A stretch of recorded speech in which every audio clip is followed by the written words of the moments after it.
I now give the floor to the distinguished representative of Bangladesh, His Excellency Abdul Hanan, Ambassador and Permanent Representative.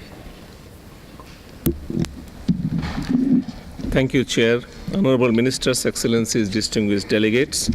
Let me begin by expressing our deep appreciation and sincere thanks to the two co-chairs, Bureau members, UNISDR Secretariat, and to the Government of Switzerland and Japan for their commendable preparatory works leading up to this excellent arrangement for the first PrepCom. Excellencies, distinguished delegates, Bangladesh believes for DRR, the HFA has some success in securing policy space, preparedness, early warning, forging collaboration between the government and other stakeholders, and in reduction of loss of lives. Therefore, we strongly support a post-2015 framework which builds upon the present HFA. The HFA also broadened our understanding of disasters as combined result of hazard, exposure, and vulnerability, and the capacity to manage them. Since the HFA priority for Action 4 is all about reducing the underlying risk factors, we consider climate change an integral element into DRR structure. Therefore, to ensure sustainable development and building resilience, the post-2015 framework must take DRR and climate change adaptation together. And building resilience should be our shared vision to attain the desired outcome. Mr. Chair, for resilience, we need a forward-looking approach.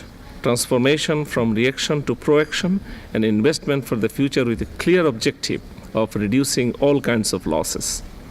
To develop a framework for DRR, shared responsibility should be the core in support mechanism, having the desired coherence among DRR, CCA, and SDGs.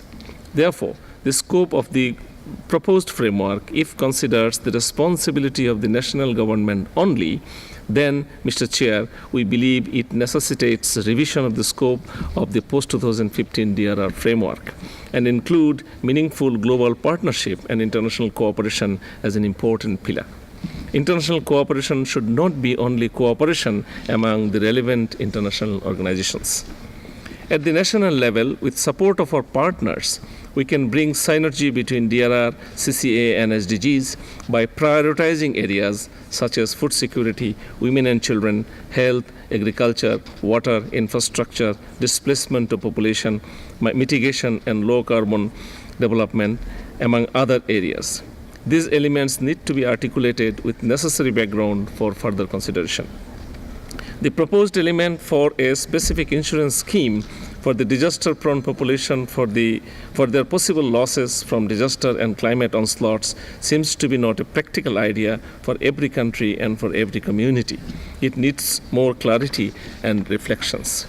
Mr. Chair, while appreciating the elements articulated in SRSG's suggested elements for the post-2015 framework for DRR and its plan of action and implementation, Bangladesh strongly recommends the following.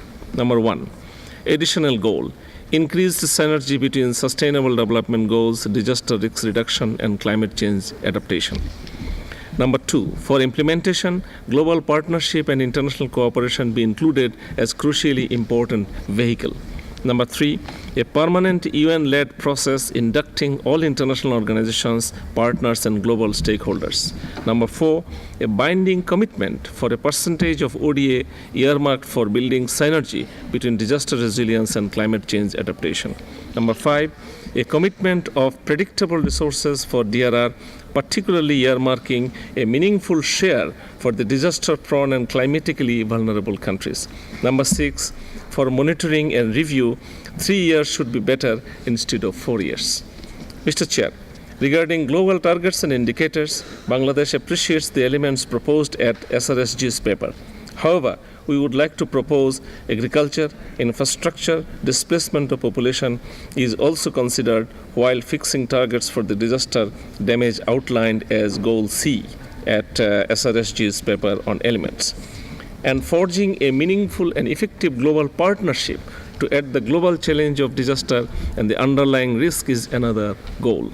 Mr. Chair, we are all aware risks cannot be prevented or reduced to zero, but we must address this Herculean challenge together. Therefore, besides individual country efforts, given its resource and capacity constraints, needs support from others.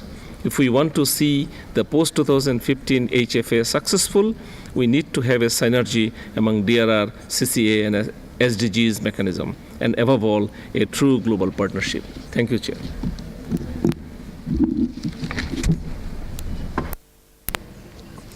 I thank the distinguished ambassador for his statement and his kind words addressed to the co-chairs in the Bureau.